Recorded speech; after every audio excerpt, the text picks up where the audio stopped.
Assalamualaikum warahmatullahi wabarakatuh. Terima kasih sudah bergabung di video saya kali ini. Perkenalkan, nama saya Indah Lestari. Assalamualaikum warahmatullahi wabarakatuh. Terima kasih sudah bergabung di video saya. Video saya ini saya buat dikhususkan untuk MIT, mata kuliah Teknologi dan Informasi. Saya sendiri, nama saya adalah Indah Lestari dengan NIM S1S1230004. Saya berasal dari Universitas Halu Oleo, jurusan Teknik Informatika.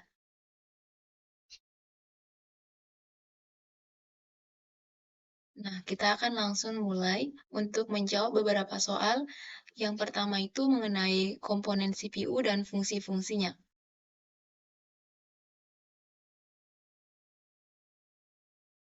Oke, kita mulai dengan komponen CPU yang pertama. Di sini sudah ada gambar, ditampilkan gambar, ada beberapa, yaitu ada ALU, ada control unit, ada registers, dan ada RAM dan juga ROM. Yang pertama yaitu unit control, di mana ia berfungsi untuk mengatur jalannya program-program yang bekerja. Unit ini memiliki peranan tinggi sebagai pengontrol setiap alat maupun perangkat yang terpasang di komputer. Nanti unit inilah yang bertugas mengontrol komputer sehingga terjadi sinkronisasi kerja antara komponen yang satu dengan komponen lainnya dalam menjalankan fungsi-fungsi operasinya. Nah, yang kedua itu, di sini ada register, di mana dia disebut juga dengan workspace, yaitu penyimpanan yang sangat kecil dan memiliki kecepatan yang sangat tinggi. Register ini digunakan untuk menyimpan data ataupun instruksi yang sedang diproses. Nah, memori ini hampir sama ya dengan RAM, yaitu hanya bersifat sementara, yang biasanya dipergunakan untuk menyimpan data saat diolah ataupun data yang akan diolah selanjutnya. Secara analogi, register ini dapat diibaratkan sebagai ingatan ataupun otak bila kita melakukan pengolahan data secara manual, sehingga otak dapat diibaratkan sebagai CPU yang berisi ingatan-ingatan, satuan kendali yang mengatur seluruh kegiatan tubuh, dan mempunyai tempat untuk melakukan perhitungan serta perbandingan logika. Berikutnya ada yang namanya ALU, di mana ALU ini di sini pada gambar tertulis bahwa does all the computing. Maksudnya adalah computing ini adalah menghitung. Di sini juga tertulis bahwa ALU berfungsi sebagai otak penghitung.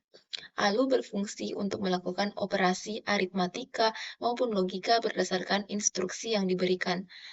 Maka dari itu, ALU sering disebut dengan unit bahasa karena dia terdiri dari dua bagian, yaitu ada unit aritmatika dan juga unit logika. ALU ini mengerjakan seluruh operasi perhitungan, dan ALU melakukannya berdasarkan dasar penjumlahan sehingga SE atau sirkuit elektronik yang digunakan disebut dengan adder.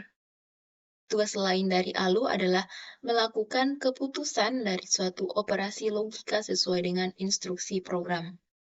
Selanjutnya, pada bagian terakhir ini ada namanya CPU interconnection. CPU ini disebut dengan Central Processor Unit Interconnection. Dia adalah sistem koneksi dan bus-bus yang menghubungkan komponen internal CPU, yaitu ALU yang ini tadi, unit control yang ini, dan register-register, dan juga bus-bus eksternal CPU yang menghubungkan dengan sistem lainnya, seperti memori utama, piranti masukan, ataupun pengeluaran. Selanjutnya, kita beralih pada soal yang nomor 2. Di sini diperintahkan untuk memberikan perbedaan serta masing-masing satu contoh dari freeware, serta masing-masing contoh dari freeware, shareware, dan juga open source. Oke, kita akan mulai dari yang pertama itu ada freeware. Nah, freeware itu berasal dari dua kata, yaitu free dan juga ware, di mana free itu gratis, ware itu software. Dapat disimpulkan bahwa freeware itu merupakan software yang dapat digunakan secara gratis oleh semua pengguna. Meskipun gratis, pada dasarnya jenis software ini memiliki kebijakan tertentu yang disertakan ketika pengguna itu mengunduhnya. Nah, dalam kebijakan tersebut, orang yang mengunduh itu harus mengikuti aturan-aturan yang dibuat oleh pencipta software. Di antaranya mungkin tidak menggunakan software itu untuk kepentingan komersial dan tidak boleh dimodifikasi dalam bentuk apapun. Software freeware itu memiliki tipe yang beragam, ada yang berupa aplikasi, dokumen, dan lainnya. Contohnya dari software itu diantaranya ada Photostat, ShareIt, WhatsApp, Skype, Mozilla Firefox, Google Chrome, dan masih banyak lagi. Ini salah satu, pada gambar ini ada salah satunya, yaitu Google Chrome. Atau mungkin di HP kita selalu menggunakan ada yang namanya aplikasi Get Contact. Pada awalnya aplikasi tersebut memberikan layanan gratis, bisa kita manfaatkan, namun ada batasan seberapa banyak kita bisa menggunakan aplikasi tersebut. Pada akhirnya kita juga harus melakukan pembayaran untuk menikmati layanan dari aplikasi tersebut. Itu salah satu contoh dari aplikasi freeware. Selanjutnya, next kita beralih ke shareware. Shareware sendiri berasal dari kata share dan ware. Share ini artinya berbagi, dan ware ini software. Shareware adalah software yang dapat diunduh dan digunakan secara gratis, tapi terbatas waktu tertentu dalam penggunaannya. Mungkin masa trial shareware ini ada yang bermacam-macam. Ada yang 30 hari, ada yang 60 hari, atau jumlah software tersebut dijalankan, misalkan 3 kali. Sama seperti penggunaan tadi ya, penggunaan aplikasi Get Contact tadi, dia bukan dihitung berdasarkan hari, tapi berapa kali kita menggunakan layanan tersebut. Selama masa trial ini, kita hanya bisa menggunakan fitur-fitur tertentu saja. Setelah masa trial habis digunakan, maka software akan terkunci, sehingga tidak bisa diakses lagi, atau bisa berfungsi tapi dengan batasan-batasan tertentu. Untuk kita bisa membukanya, diperlukan serial number atau hak cipta software tersebut yang bisa didapat setelah Anda membelinya secara resmi di seller software. Software shareware sangat beragam, mulai dari permainan, aplikasi smartphone, dan masih banyak lagi. Contoh dari software ini di antaranya adalah WinRAR, IDM, CorelDRAW, Nero7, BlueCloner, dan lainnya. Ini salah satu contohnya dari yang telah saya sebutkan sebelumnya. Next. Selanjutnya ada yang namanya open source. Open source jenis software terakhir ini dia bisa dimodifikasi ulang sesuai dengan keinginan penggunanya. Bila diartikan ke dalam bahasa Indonesia, open source memiliki pengertian sumber yang terbuka. Source ini terbuka, dan open ini terbuka, source ini artinya sumber. Sehingga kodenya dapat diambil dan dikembangkan. Software ini bisa kita unduh secara gratis dan disertai dengan source code yang dibuka untuk umum. Kita sebagai pengguna itu bisa memodifikasi dan berkreasi dengan sumber-sumber yang telah diberikan dari software ini. Namun, bila kita ingin mendistribusikan atau menerbitkannya, ada syarat berupa tetap mempertahankan nama asli software atau memasang kreditnya. Tujuannya ini bukan untuk kepentingan komersial ya, tapi lebih kepada kepentingan sosial. Pencipta dari aplikasi ataupun dari software open source ini ingin supaya software buatannya itu bisa bermanfaat bagi para penggunanya. Nah, untuk contoh dari software open source ini, dia ada berbagai macam ya. Yang di sini ada Lantern, Audacity Linux, FileZilla, Thunderbird, Notepad++, Bitkin, Amplier, dan masih banyak lagi. Mungkin bisa dilihat dari beberapa contoh di sini ada yang termasuk dari ini open source ini. Kita next ke pertanyaan yang selanjutnya. Ini soal yang selanjutnya itu soal nomor 3. Kita diminta untuk menjelaskan apa sih fungsi sistem operasi pada komputer itu. Saya sudah merumuskan beberapa poin tentang fungsi sistem operasi pada komputer. Yang pertama itu kita mengenal istilah booting atau boot. Sistem operasi ini biasanya berfungsi sebagai booting, yaitu proses awal ketika kita menyalakan suatu sistem pada komputer. Dia juga biasanya terjadi pada saat kita baru membuka suatu komputer ya. Selanjutnya ada yang namanya manajemen memori. Di sini dia berfungsi untuk mengontrol, mengordinasikan aplikasi komputer, dan juga mengalokasikan ruang penyimpanan untuk program-program yang kita jalankan. Yang ketiga ada yang namanya loading dan juga execution, di mana sistem ini akan memuat dan juga memulai program, kemudian dia akan menjalankan program ini sehingga bisa terbuka dan bisa berjalan dengan normal. Berikutnya ada namanya keamanan data, di mana sistem operasi ini memiliki fitur-fitur yang dapat menjaga keamanan data dan juga program-program kita sebagai pengguna. Dan juga ada yang namanya manajemen disk, yaitu mengelola semua drive yang terpasang di komputer, termasuk pada hard driver, driver disk optik, dan lainnya. Fungsi ini juga dapat digunakan untuk membagi disk, memformat driver, dan juga lainnya. Masih ada beberapa di belakang. Nah, berikutnya ada yang namanya manajemen proses, di mana dia ini sistem operasinya itu dirancang khusus untuk mengalokasikan sumber daya ke berbagai proses komputer, memungkinkan kita untuk berbagi informasi, menyinkronkan, dan juga melindungi perangkat. Ada lagi yang namanya mengontrol perangkat. Dia ini memungkinkan kita sebagai pengguna untuk membuka maupun memblokir akses perangkat. Contohnya saat kita melepas CD maupun DVD, USB, dan berbagai perangkat transfer data lainnya. Kedua terakhir ada namanya mengontrol pencetakan dokumen, di mana dia ini berfungsi untuk mengontrol printer yang terhubung ke komputer. Maksudnya pada saat kita printer, sistem inilah yang akan bekerja saat kita melakukan pencetakan dokumen melalui device kita. Berikutnya yang terakhir, saya menuliskan menampilkan user interface atau UI atau antarmuka pengguna. Ini dia berfungsi untuk memungkinkan kita sebagai pengguna untuk memasukkan dan juga menerima informasi pada komputer. Misalkan kita memberikan perintah diketik kode atau format lainnya. Nah, saya kira itu untuk fungsi-fungsi dari sistem operasi. Dan kita next ke pertanyaan selanjutnya. Oke, di nomor 4 ini, nomor kedua terakhir, kita disuruh untuk memberikan 3 jenis program aplikasi. Pertama, kita disuguhkan beberapa gambar.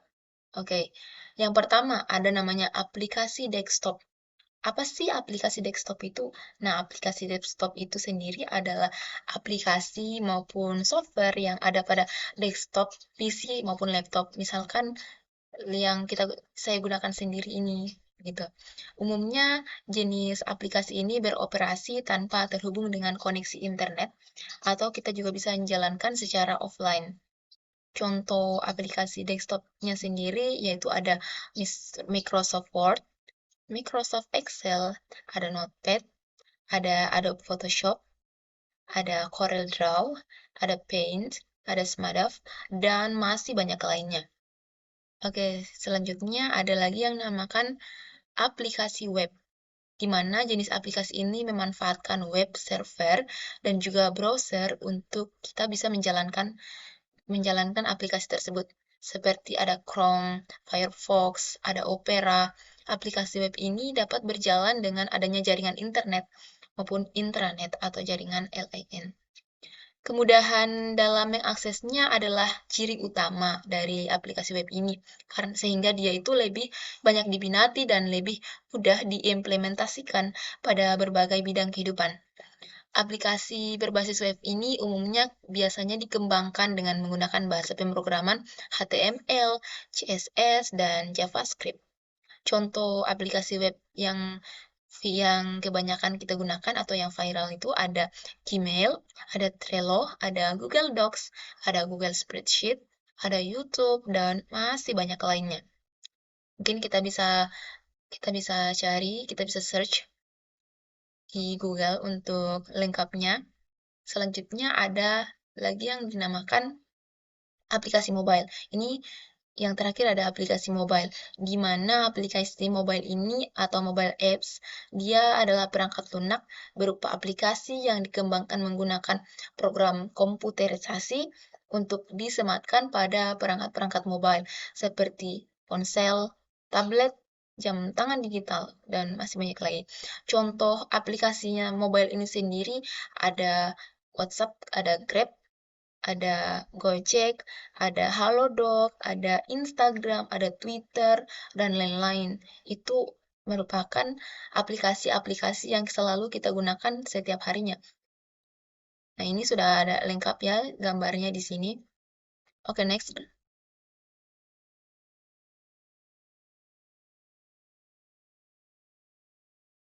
Untuk pertanyaan terakhir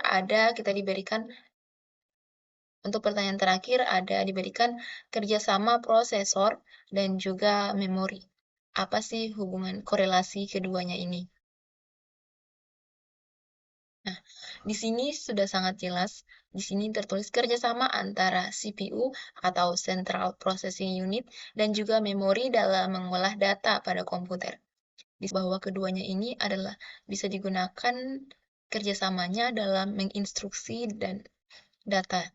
CPU atau Central Processing Unit ini dia bertanggung jawab untuk menjalankan instruksi-instruksi yang diberikan oleh program atau kami sebagai pengguna. Instruksi tersebut akan disimpan dalam memori dalam bentuk kode program dan data yang diperlukan untuk dieksekusi oleh instruksi itu. Berikutnya ada namanya fetch, di mana CPU akan mengambil instruksi dari memori. Ini akan melibatkan pengambilan instruksi dari lokasi memori yang sesuai dengan alamat yang ditentukan oleh program counter atau PC. Dan ini berikutnya ada namanya decode atau CPU akan mendekode instruksi yang telah diambil tadi, dan ini akan melibatkan pemahaman instruksi tersebut, seperti apa operasi yang harus dilakukan dan di mana data akan diambil atau disimpan. Itu juga di mana data akan diambil dan disimpan itu juga melibatkan memori ya. Selanjutnya ada namanya execute. Setelah instruksi tadi didekode, CPU akan melaksanakannya. Nah, ini mungkin akan melibatkan operasi matematika, manipulasi data, ataupun perpindahan data antara CPU dan memori. Lagi-lagi, antara CPU dan memori. Memang CPU dan memori ini saling berkorelasi. Selanjutnya ada yang namanya akses memori. Ketika instruksi memerlukan akses ke data dalam memori, Central Processing Unit ini akan berkomunikasi dengan memori untuk membaca atau menulis data tersebut. Data ini mungkin akan disimpan dalam Random Access Memory atau RAM, ataupun dalam memori lainnya seperti cache. Dua terakhir ada write back, di mana setelah eksekusi instruksi itu, hasilnya mungkin perlu disimpan kembali ke memori, lagi-lagi memori, jika ada perubahan data yang dilakukan. Dan yang terakhir ada namanya iterasi, di mana iterasi ini akan ada yaitu proses berulang terus-menerus dengan CPU mengambil, mendekode, mengeksekusi instruksi-instruksi secara berurutan untuk menjalankan program. Selama proses ini berulang terus-menerus, maka lagi-lagi di sini ini yang akan terpakai. Saya kira jelas untuk penjelasan mengenai kerjasama antara Central Processing Unit dan juga memori dalam mengolah data pada komputer. Sekian pembahasan mengenai beberapa pertanyaan yang telah saya cantumkan di awal tadi. Mohon maaf bila ada salah kata dan juga terima kasih atas perhatiannya. Akhirul kalam saya akhiri. Wabillahi taufiq wal hidayah. Wassalamualaikum warahmatullahi wabarakatuh.